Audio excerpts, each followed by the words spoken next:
Bismillahirrahmanirrahim. Ladies and gentlemen, Assalamu alaikum. This is your host Ali Shah from National Officers Academy Islamabad. आज के इस interview में एक और सफ़र है और एक और दास्तान है जो कि किन्ज़ा नवाज़ के बारे में है। किन्ज़ा नवाज़ हमारी एक बहुत ब्राइट स्टूडेंट रही और इन्होंने ये कामयाबी का सफ़र आज से 3 साल पहले शुरू किया। इनकी पहली अटैम्प्ट शायद वो समरदा दे सकी, मगर इन्होंने CSS स्पेशल में भी जो है अपनी कामयाबी का लोहा मनवाया और CSS 2024 में ना सिर्फ इन्होंने ये इम्तहान पास किया बल्कि एलोकेशन भी पास ग्रुप में ली। सो बाकी कहानी किन्ज़ा नवाज़ की ज़ुबानी। आइए किन्ज़ा की तरफ जो है हम चलते हैं। किन्ज़ा, अस्सलाम वालेकुम। वालेकुम अस्सलाम। वेलकम टू नोआ। Sir thank you so much for having me.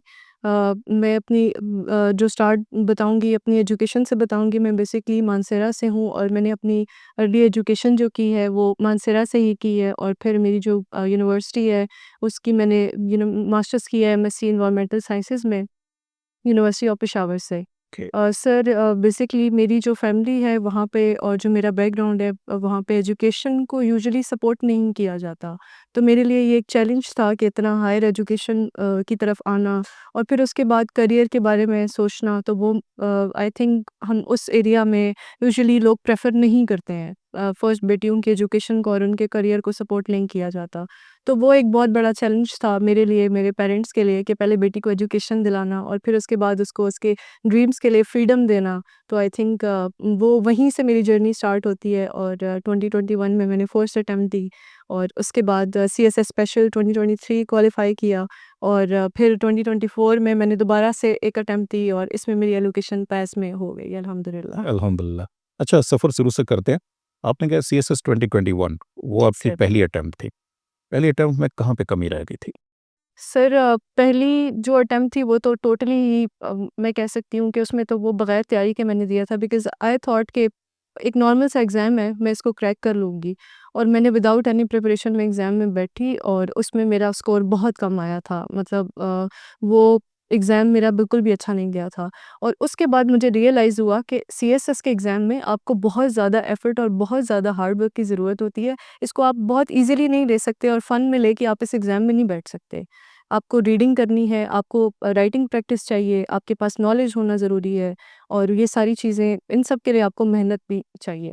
अच्छा, फर्स्ट अटेम्प्ट के बाद जिस वक़्त आपका रिज़ल्ट आया तो वैसे मैं पूछना चाहूँगा, अगर आप मुनासिब समझें, आपका टोटल स्कोर कितना था? Sir I scored 180 out of 1200। 180? 180 out of 12। ये ज़ीरो कम तो नहीं लगाया? नहीं सर, इट वाज़ 180। और वो आई थिंक मेरे लिए खुद भी शॉकिंग था क्योंकि मैं गोल्ड मेडलिस्ट हूँ और जब मैंने 2021 की अटेम्प्ट दी थी तो आई वाज़ शॉक्ड कि ये इतना कम स्कोर कैसे आ गया है। और आई वाज़ एक्सपेक्टिंग कि ठीक है मैं तो पास तो हो ही जाऊँगी, लेकिन जब रिज़ल्ट आया तो मुझे रियलाइज़ हुआ कि मैं कहाँ लैग कर रही हूँ और मुझे किन-किन चीज़ों पे वर्क करने की ज़रूरत है। और मैंने बिल्कुल फिर स्टार्ट से शुरू किया, छोटी चीज़ों से स्टार्ट किया, बेसिक से स्टार्ट लिया। अच्छा, ये जो 180 से जो फिर आपने सफ़र शुरू किया अपना पूरा पैस तक, या इतने अच्छे स्कोर तक, सो इसके दरमियान फिर नोआ से फिर आपका जो है तारुफ़ कैसे हुआ? और यहाँ पे क्लासेस जो है आपने कैसे जो है अटेंड फिर की? नोआ के साथ मेरी जर्नी स्टार्ट होती है 2023 में फ़ेब में। मैं तब ये सोच रही थी कि इस साल दोबारा अटेम्प्ट देनी है CSS स्पेशल का। जब वो सुना था तो उस टाइम पे मैंने नोआ में रजिस्टर कराया। मुझे कुछ समझ नहीं आ रही थी सब्जेक्ट सिलेक्शन की और वो सब, तो मैं नोआ वैसे विज़िट किया था और वहाँ पे मेरी मुलाकात सर मोहम्मद अली ख़ान से हुई और फिर सर फ़रीद से हुई। तो उन्होंने जिस तरीके से मुझे गाइड किया तो मुझे रियलाइज़ हुआ कि नोआ मैं मुझे नोआ पे ट्रस्ट करना चाहिए और मुझे एक चांस लेना चाहिए अपनी लाइफ में कि मे बी कि ये चांस और यहाँ पे थोड़ी-सी मेहनत करके मैं वो अचीव कर लूँ जो मेरा ख़्वाब है। अच्छा, नोआ में आपका कौन-सा बैच था? आपने फ़रवरी का ज़िक्र किया कि आपने जी। एडमिशन लिया, बैच नंबर आपको याद है? जी सर, मेरा बैच 333 था। अच्छा, बैच 333 था। सो बैच 333 में चले कंपल्सरी सब्जेक्ट्स तो सारे एज़ इट इज़ ही होते हैं, ऑप्शनल्स आपने कौन-कौन से रखे थे? सर मेरे ऑप्शनल सब्जेक्ट्स में पॉलिटिकल साइंस था, public administration, environmental sciences, criminology and sociology. Criminology and sociology. तो आपको सबसे दिलचस्प सब्जेक्ट इसमें से कौन-सा लगा?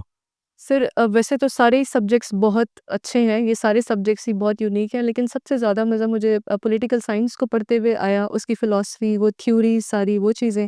और सेकेंडली क्रिमिनोलॉजी को सर हुज़ैफ़ा ने जिस तरीके से पढ़ाया है, वो बहुत इंटरेस्टिंग वे में पढ़ाते हैं, तो मुझे बड़ा अच्छा लगे दोनों सब्जेक्ट्स। अच्छा, मुझे ये बताइए कि क्लासेस तो ख़ैर आप अपनी पहली अटेम्प्ट के बाद यहाँ पे पहली बार ले रही थी। जी सर। क्या जिस वक़्त आपने अकेडमी में अपनी क्लासेस शुरू की, तो क्या फिर भी आप उतनी केयर फ्री थी या वाक़ई सीरियस हो गई थी, तो ये वेकअप कॉल आई कब थी आपको?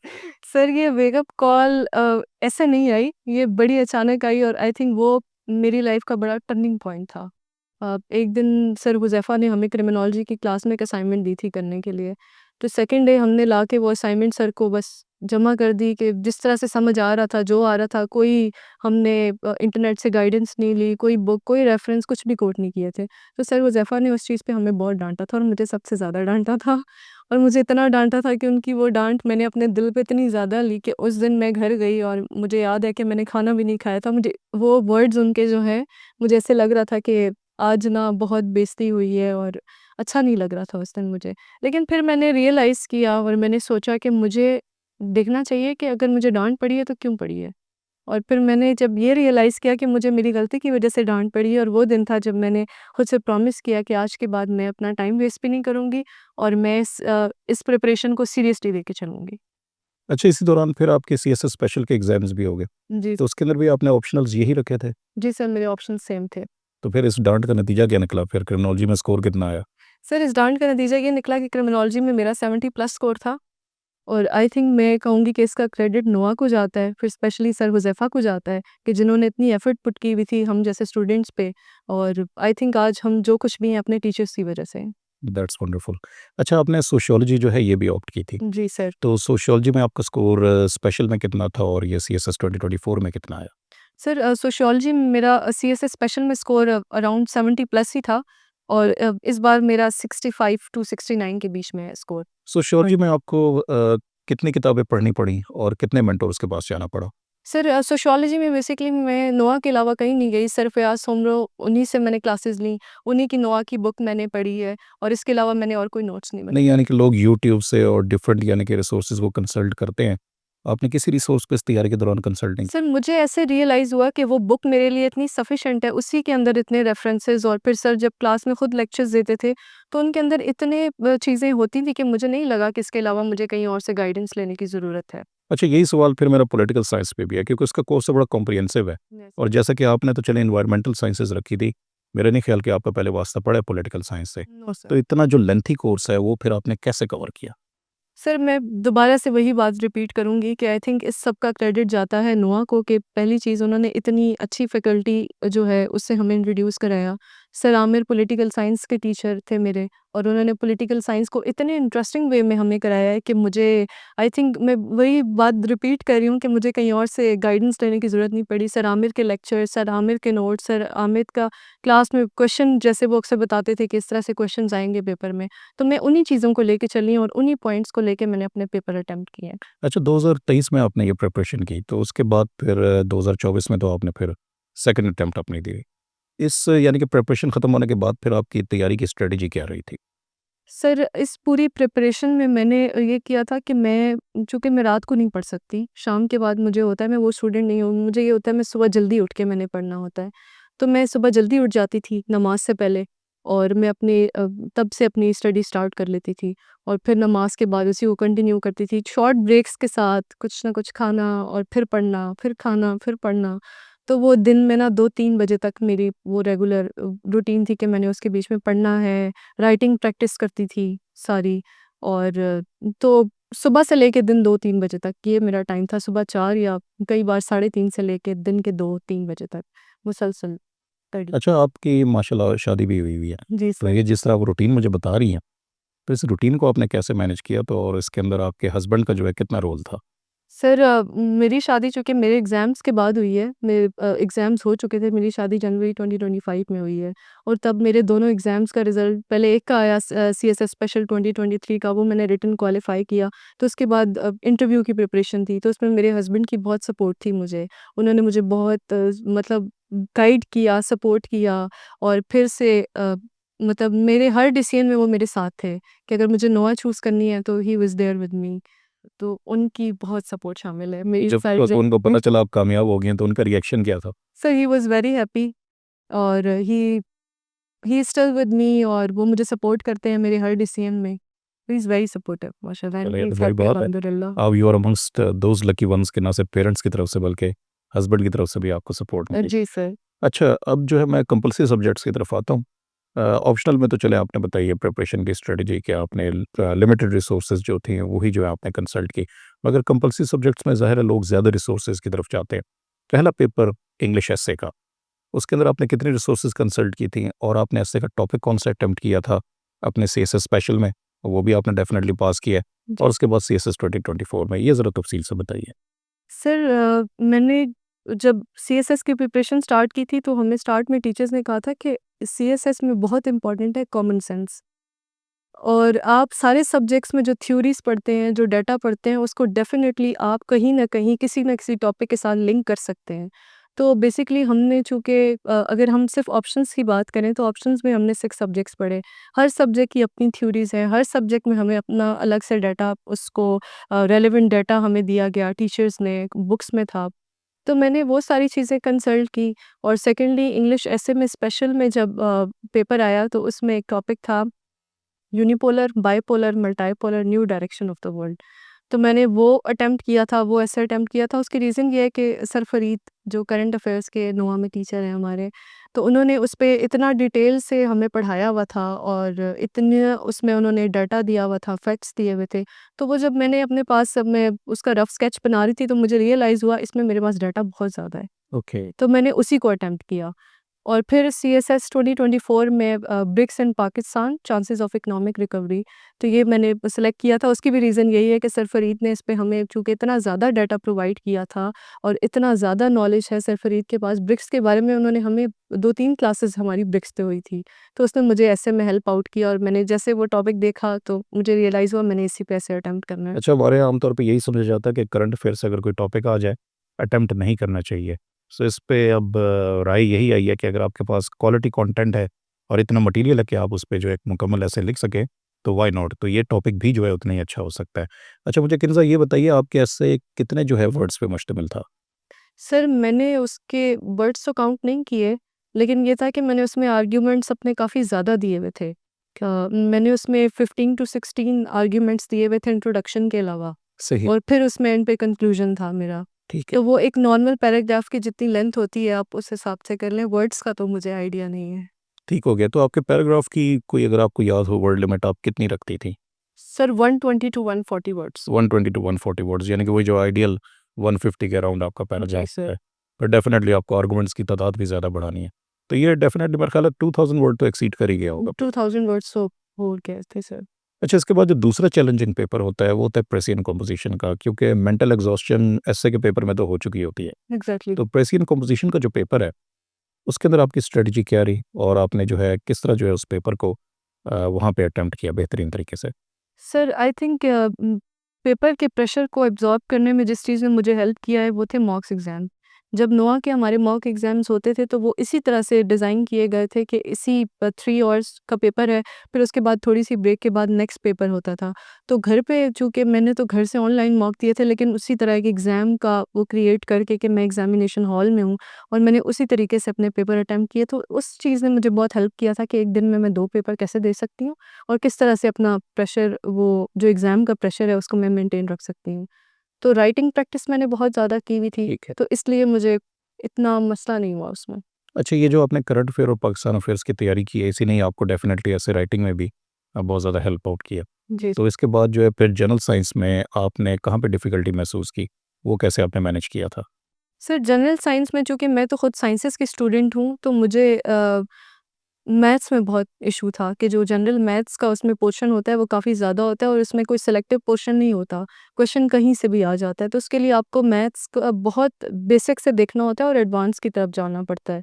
तो मैंने मैथ्स पे बहुत ज़्यादा फ़ोकस किया था क्योंकि मैंने देखा था कि मैथ्स का अराउंड 40% पोर्शन उसमें होता है और मैथ्स में आप ना आप यूँ कह सकते हैं कि ऑथेंटिक स्कोर आप ले सकते हैं, उसमें सॉलिड मार्क्स होते हैं आपके। अगर आपका क्वेश्चन ठीक है, तो आपको फुल मार्क्स मिल सकते हैं। तो मैंने मैथ्स पे बहुत ज़्यादा फ़ोकस किया था, बहुत ज़्यादा प्रैक्टिस की थी और सर अज़हर को डेफ़िनेटली यहाँ पे मैं कोट करना चाहूँगी। सर अज़हर की बहुत एफ़र्ट्स हैं सब में, उन्होंने हमें मैथ्स बहुत बेसिक से करवाना स्टार्ट की थी और उनके नोट्स थे, तो मैंने उसी में काफ़ी सैंपल क्वेश्चंस थे, वो सॉल्व किए थे मैंने। इसके अलावा मैंने खुद भी गूगल से काफ़ी क्वेश्चंस निकाले थे अपनी सही, प्रैक्टिस के लिए।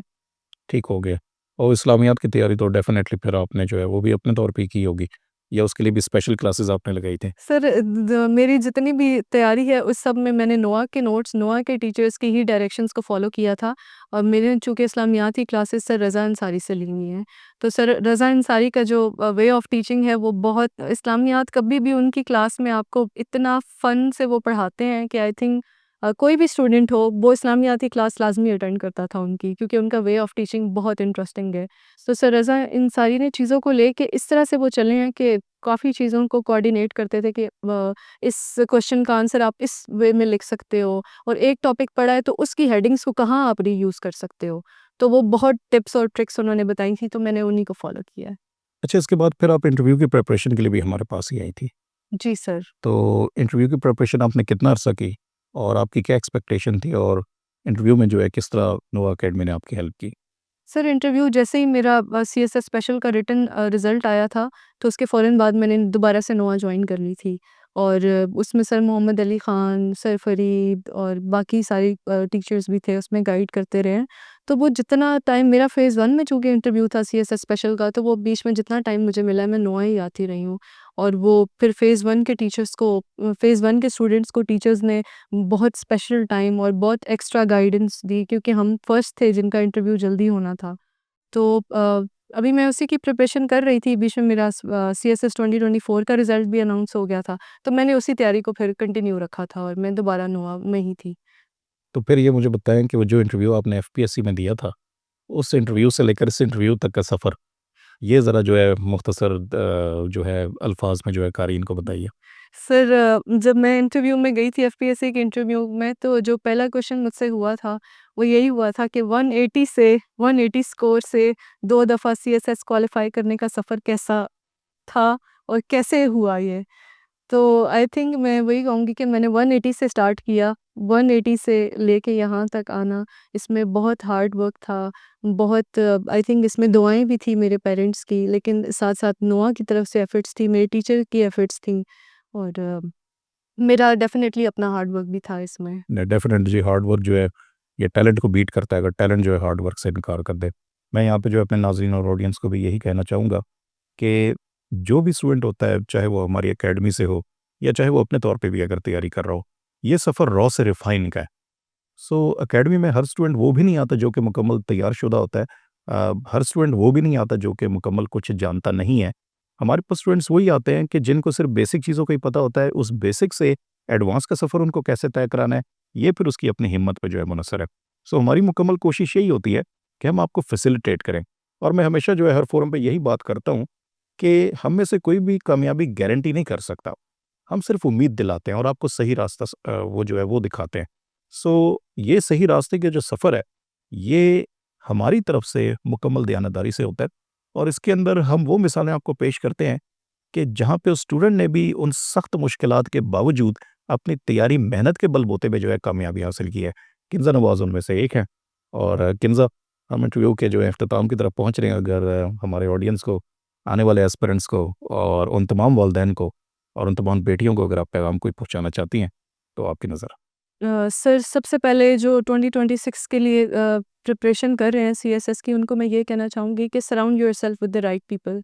आप अपने आप को उन लोगों से सराउंड करें जो आपको मोटिवेट करें, और नेगेटिव बातें इस पूरे टाइम में आपके माइंड में डिफरेंट चीज़ें आएँगी, लेकिन आपने डीमोटिवेट नहीं होना, और आपने कंसिस्टेंट रहना है, हार्ड वर्क करना है। अच्छा, मुझे ये बताइए कि आपने शुरू में ज़िक्र किया कि आप जिस इलाके से आई हैं वहाँ पे जो है डेफ़िनेटली गर्ल्स एजुकेशन में रुकावटें हैं कुछ, इतनी एनकरेजमेंट नहीं होती, और उसके बाद तो फिर कॉम्पिटिटिव एग्ज़ाम्स की तरफ आना तो एक और जो है दूसरा पहाड़ है जो आपने जो है सर करना है। एग्ज़ैक्टली। तो आप क्या वालिदैन को पैगाम देना चाहेंगी कि वो किस तरह सोचें और गर्ल्स एजुकेशन को क्यों अपनी तरजीहात में शामिल करें? सर मैं पेरेंट्स को ये कहना चाहूँगी कि आप अपनी बेटियों को सपोर्ट करें। आपकी बेटियों में टैलेंट होता है, सिर्फ़ आपको उसको ढूँढने की ज़रूरत है, और आजकल बेटियाँ बेटों से भी ज़्यादा पेरेंट्स के लिए खड़ी होने होती हैं। तो अगर आप अपनी बेटियों को सपोर्ट करेंगे, तो इन रियलिटी वो आप ही को प्राउड फ़ील कराएँगी, और आपको अपने डिसीज़न पे कभी भी रिग्रेट नहीं होगा। तो मेरी उन तमाम पेरेंट्स से रिक्वेस्ट है जो ये वीडियो देखेंगे और जो हमें फॉलो करेंगे, तो प्लीज़ आप अपनी बेटियों की एजुकेशन पे इन्वेस्ट करें। ये वो इन्वेस्टमेंट है जिसमें आपको कभी कोई खसारा नहीं होना।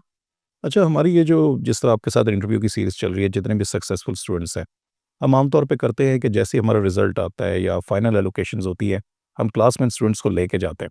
तो कभी आपकी क्लास में ये मौका आया था कि आपकी क्लास में हम किसी अपने सक्सेसफुल एस्पिरेंट को, स्टूडेंट को लेके गए हों और आपने उसको देख के फ़ील कैसा किया हो? सर डेफ़िनेटली जब हमारी क्लासेस नोआ में चल रही होती थी, तो बहुत से ऐसे स्टूडेंट्स आते थे जो कि रिटन क्वालीफ़ाई उन्होंने किया होता था या उनकी एलोकेशन हुई भी होती थी। ऐसी स्पेशली जब फीमेल्स आया करती थीं, तो उनको देख के मेरे अंदर ये डिज़ायर ना और ज़्यादा बढ़ जाती थी कि अब मुझे भी सीएसएस करना है और लाज़मी करना है। और उनको देख के मैं ये ढूँढने की कोशिश करती थी कि इनमें ऐसी क्या स्पेशलिटी है, इनमें ऐसा क्या है जो मुझ में नहीं है? और वो चीज़, वो स्पेशलिटी मैं कैसे अचीव कर सकती हूँ? तो वो आई थिंक मेरे लिए बहुत मोटिवेशन रही हैं, वो स्टूडेंट्स और वो क्वालिफ़ायर्स जो आया करते थे ड्यूरिंग द क्लासेस। अच्छा, आपने पेस ग्रुप की सिलेक्शन की है, तो ये आपकी प्रायोरिटी में से थी? क्योंकि ये तो बड़ी एक चैलेंजिंग जॉब है। तो क्या ये आपके मिज़ाज से जो है सूट करती थी, मुताबिकत रखती थी, या ये just by the stroke of good Fortune जो है आ गई है? सर पैस डेफ़िनेटली मेरी प्रायोरिटी ही थी। इंटरव्यू से पहले जो भी प्रेफ़रेंस फ़ॉर्म मैंने दिया था उसमें मैंने पैस को अपनी प्रायोरिटी रखा था। लेकिन जहाँ तक मेरे मिज़ाज का ताल्लुक है तो आई थिंक नोआ के अंदर हमने सिर्फ़ एजुकेशन और लर्निंग ही नहीं की, नोआ ने हमारे मिज़ाज को भी बहुत रिफ़ाइन किया है। I used to be a very shy student. I remember कि आप जब क्लास में क्वेश्चनिंग किया करते थे तो मैं अपना सर झुका लेती थी कि आप मुझे ना देखें और आप मुझे ना खड़ा करके मुझसे सवाल पूछें। और आप जानबूझ के फिर मुझे खड़ा किया करते थे और मुझसे क्वेश्चन किया करते थे। और आई थिंक कि उस चीज़ ने मुझे बहुत हेल्प आउट किया है कि विद टाइम मैंने कॉन्फिडेंस अचीव किया है और आज मैं यहाँ बैठी भी हूँ। चलो, वेल डन जी, माशाल्लाह। ये बात वैसे मैं भूल गया था, मगर ये आने वाले स्टूडेंट्स में जो है ना, उनको खुसूसी तौर पर टारगेट किया जाएगा। जो शाय होगा, सर झुकाएगा, उससे जो है सवाल लाज़मी पूछा जाएगा। अच्छा जी, इंटरव्यू के आखिर में मैं ये ज़रूर कहना चाहूँगा कि आज जिस मकाम पे किन्ज़ा है, इनके पीछे इनके वालिदैन का बहुत बड़ा किरदार है। इनके वालिदैन की जो कुर्बानी है और इनके वालिदैन ने जो एक स्टीरियोटाइप कल्चर से जो है फ़ाइट करके इनको इस मकाम पे पहुँचाया है, यही मिसाल जो है आप सबके लिए जो है सामने रखी जाती है कि वो पेरेंट्स जो अपनी बेटियों की एजुकेशन के बारे में फ़िक्रमंद है, या जो है वो माशरे के किसी भी स्टीरियोटाइप या कल्चर से खौफ़ खाते हैं, उन्हें इस खौफ़ से बाहर निकलना चाहिए। सो अपनी बेटियों की एजुकेशन पे फ़ोकस करें। किन्ज़ा के वालिदैन ने जैसा एक बोल्ड स्टेप लिया और इन पे भरोसा किया और इनको उम्मीद दिलाई, और आज ये कामयाबी की सूरत में उन्हीं का जो है एक फ़ख्र है। यही फ़ख्र, यही जो है प्राइड, आप पेरेंट्स भी जो है अपनी बेटियों से तवक्को कर सकते हैं इसकी। और जो बेटियों के वालिदैन हमारे इस इंटरव्यू को देख रहे हैं, वो बेटियों की एजुकेशन पे इन्वेस्ट करें, because investment in knowledge pays the best interest. और ये बेस्ट इंटरेस्ट जो है, ये तभी आएगा जिस वक़्त आप पहला स्टेप लेंगे। सो पाकिस्तान वो मुल्क है कि जहाँ पे कभी भी जेंडर की कोई तफ़रीक नहीं रही है, यहाँ पे इक्वल अपॉर्च्युनिटीज़ दी गई हैं। हमारे सामने जिस तरह किन्ज़ा की आज मिसाल पेश की गई है, कल आपकी बेटियों की भी मिसाल पेश की जाएगी। So viewers, thank you very much. Inshallah, see you in the next interview.